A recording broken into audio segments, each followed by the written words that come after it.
Thank you. All right, Demetrius Stanley, 5532 Edenvale Lane. Is that good? Yes, All right. sir. Thank you. Hello, my name is Demetrius Stanley. I am here on behalf of my biracial daughter and my concern about the direction education is headed in this school district.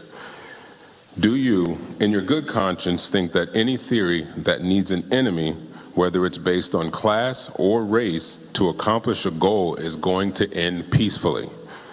In order to understand critical race theory, you have to understand the origin of critical theory into education.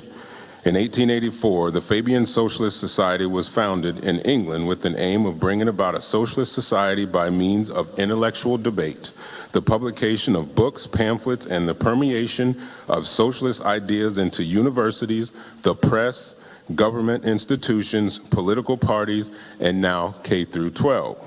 This was in marked contrast of the other means of bringing about socialism, which was adopted by Marxist parties, namely the use of violence and revolution to overthrow capitalism. The Fabian Society used tactics of infiltration, gradualism, attrition, and delay, rather than direct military confrontation to defeat the enemy. Thus, one might describe the tactics of Fabian Society as intellectual guerrilla warfare against free market societies.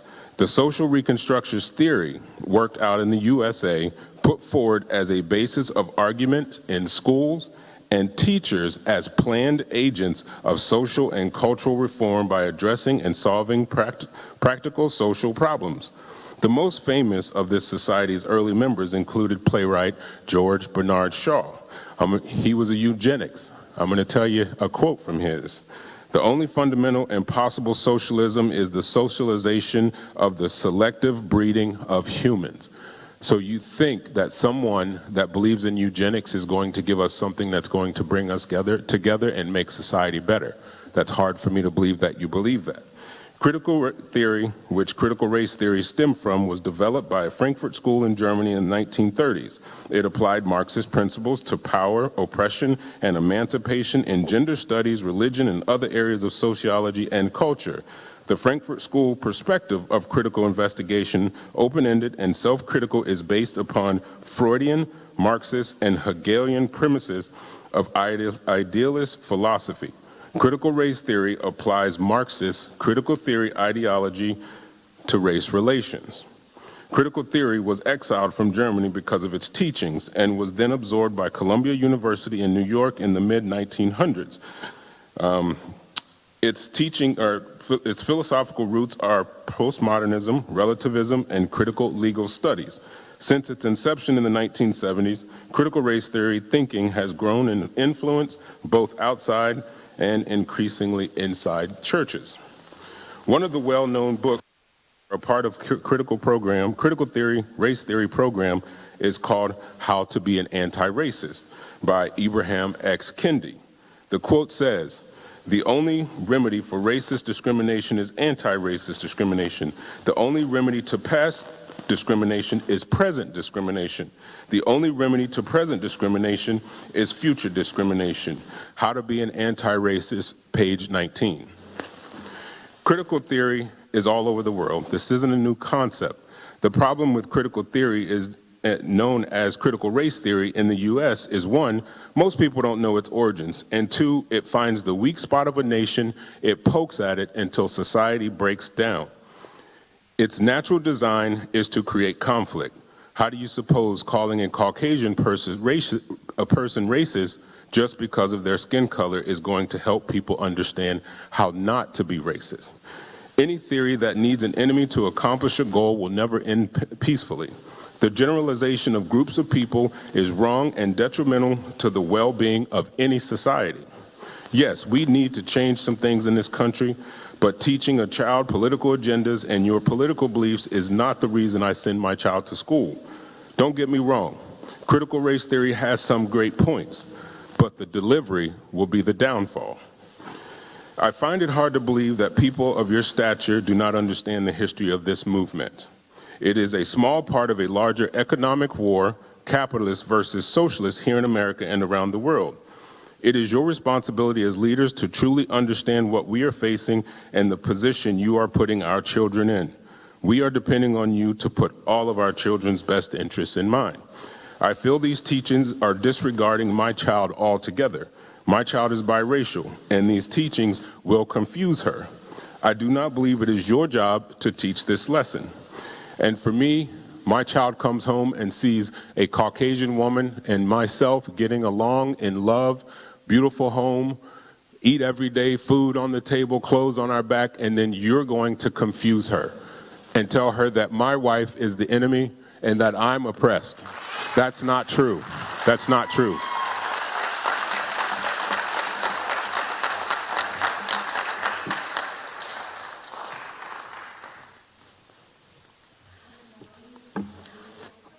Bodis. My name is Maureen Bodis, 4737 Sibel Court, and I would actually like to give Demetrius the time to be able to finish what he was speaking about his daughter and their experience, if that's possible.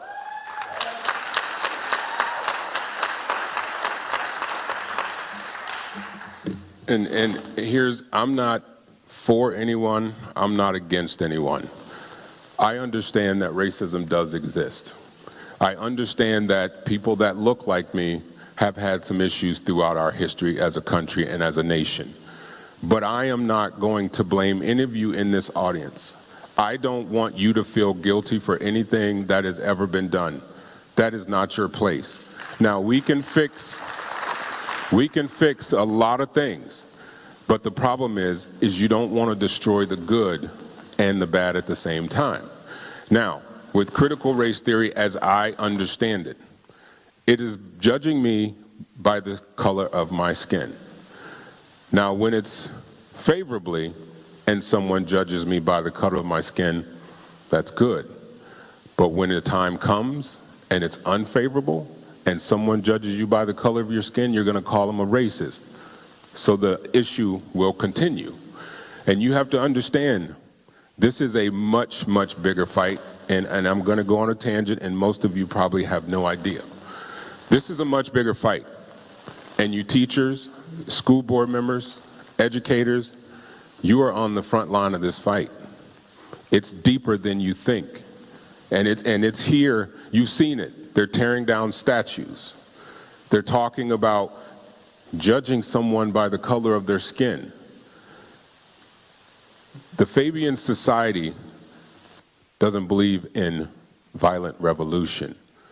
They believe in infiltration. And now this is how critical theory got into education. I brought this with me today to show you this is a wolf in sheep's clothing. This was the Fabian Society's first seal, their first logo of their group. They've changed it, but this was it. And these are the people that introduced critical theory into education, which hence critical race theory's foundation. I think there's a lot of good points, but I'm going to tell you, the delivery is where it's going to fall apart. I can be for talking about racism, but I can't be for you demonizing my wife and telling my child that because of my wife, who's the kindest, one of the best human beings in life, you're going to tell her, my child, who's 5, that her mother is the enemy because of her skin color. I don't subscribe to that. And then you're going to tell her that she can't be successful unless Caucasian people change. I don't believe that either. And I think the fact that they're going to pay hundreds of millions of dollars to do diversity training here in Olentangy, while young men that look like me are killing each other at a historic rate. Why? I truly believe it's because of the message that people look like me are constantly giving. You're always telling them, oh, the world hates you because of your skin color. How do you expect success from that? That's hopelessness. And you wonder why they're in the street doing the things they're doing, because you can't get outside of the community and see different. I came from an all a community of everybody that looked like me from Belgrade, Florida. I came to Ohio, it changed. It looked like a lot of you. My grandmother told me, leave Caucasian people alone because they are the devil. That's how I grew up. But fortunately, I was able to get outside my community and see differently. And I hope through all this that we take it away from your skin, the color of your skin, and if you do the critical legal theory, right? Because you're making it about the law. Yes, some laws are very discriminatory. Critical race theory is making about black and white, and black and white are not racist. Those aren't real things. Those are political racism. Those are political constructs. Those are titles.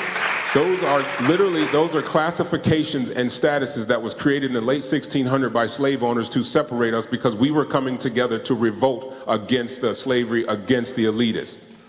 And it ended up creating the Virginia Slave Codes of 1705. And they said, let's give these indentured servants a little bit more. So let's create some laws to separate them from people that look like me. Mr. Stanley, that's And you're selling that every time you call yourself black or white. We're never going to change things truly if that's what you're teaching. Thank you.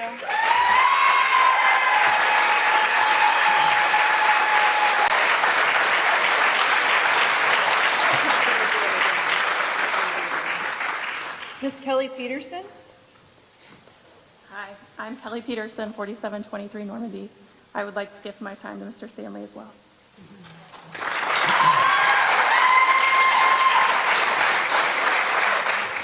And I know you're probably sick of me now. I can see the faces right here in the front row. They're tired of listening to me. No, and at the end of the day, we do have a race issue, absolutely. I've dealt with it. Everybody in here that looks like me has dealt with it. But we can't indict an entire society for that. Because the people in here, the people that live next door to me or next door to you never wrote a law that discriminated against you. Ever and ever. And so what we need to do is come together and go and change what's happening in Washington. Because we're bringing politics into our school. My child is 5 years old. All she should be thinking about is Barbie dolls and going to the pool with my wife and wrestling with her daddy. And I'm being told that I'm gonna send my child to school and she's gonna be taught about the color of her skin. And critical race theory, from what I'm understanding, it doesn't deal with people like my child who is mixed. It is black and white. So you completely discount my child. And I take offense to that. But at the end of the day, I don't want violence. I don't want revolution. I want change. And I want us all to change together. That's the only way we're going to do it. And as far as the school board, and I know you guys are in this, and I guarantee you feel some intimidation to implement this. You feel the energy that is given towards this. I'm a big study of history and communism and socialism and capitalism. I'm just going to tell you right now, this is a bigger fight.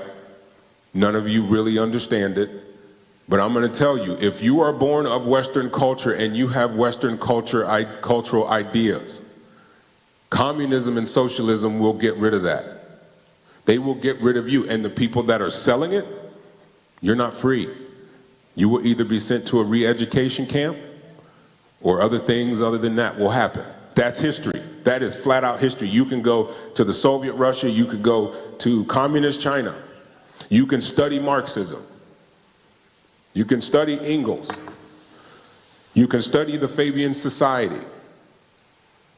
They do it in different ways, but at the end of the day, with what's happening, they're using my people to implement socialist ideas and to change a capitalist society. Because if you listen to Mr. Derek Bell, the godfather of critical race theory, he mentions capitalism often. And for me, understanding critical theory, this is a bigger fight, folks. And I don't think people on the board, I don't know if you understand that. I don't know if you know what you're facing and what we're facing as a society. You haven't been hearing the term democratic socialist for no reason for the last 5 years. There's a reason you've been hearing that. There's a reason why our economy creates poverty. There's a reason why our education has been taken over for political purposes. Indoctrination, and that's the first step. So I hope the things that I said here has opened your eyes about the real history of where critical race theory, the foundation of it, comes from. It is built for conflict. You can't create something by having to have an enemy to make it end well. I love my community. I love everybody in it. And I don't love you because of the color of your skin. I love you because you're good people and you want the best for your child just like I do. So thank you guys very much. But I want you to leave here today understanding this is way bigger than education.